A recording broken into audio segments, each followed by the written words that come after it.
కానీ శూన్యంలోంచి నిప్పును పుట్టించేసి పెద్ద మంటలే మండిపోతున్నట్లు భ్రమింపజేసే జనాలు చాలామంది ఉంటారు సినిమా ఇండస్ట్రీలో.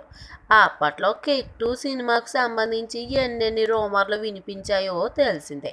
ఈ సినిమా అవుట్పుట్ విషయంలో కళ్యాణ్ రామ్, రవితేజల మధ్య విభేదాలు తలెత్తాయని, సినిమా ఫ్లాప్ కావడంతో ఇద్దరి మధ్య దూరం మరింత పెరిగిందని, అందుకే నాటి నుంచి వాళ్ళిద్దరూ ఎక్కడా కలుసుకోలేదని చెప్పుకున్నారు ఇండస్ట్రీలో.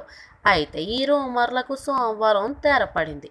రవితేజ కొత్త సినిమా 'రాజా ది గ్రేట్' ప్రారంభోత్సవానికి కళ్యాణ్ రామ్ ముఖ్య అతిథిగా హాజరయ్యాడు.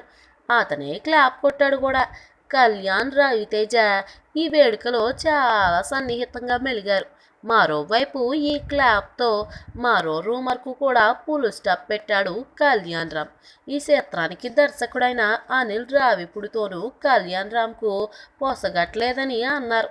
అనిల్తో సినిమా చెయ్యాలని ఎన్టీఆర్ ఆశపడితే అతడితో వద్దని బాబీని కళ్యాణ్ తెర మీదకి తెచ్చాడని వార్తలు వచ్చాయి. ఈ నేపథ్యంలో అనిల్తో కళ్యాణ్ ఈక్వేషన్ కూడా తేడా వచ్చినట్లు గుసగుసలు వినిపించాయి. కానీ 'రాజా ది గ్రేట్' సినిమాకు క్లాప్ కొట్టడం ద్వారా ఈ రూమర్ పుట్టించిన వాళ్లకు కూడా పంచిచ్చాడు కళ్యాణ్ రామ్. మొత్తానికి ఒక క్లాప్తో 2 పంచులు ఇచ్చాడన్నమాట నందమూరి హీరో.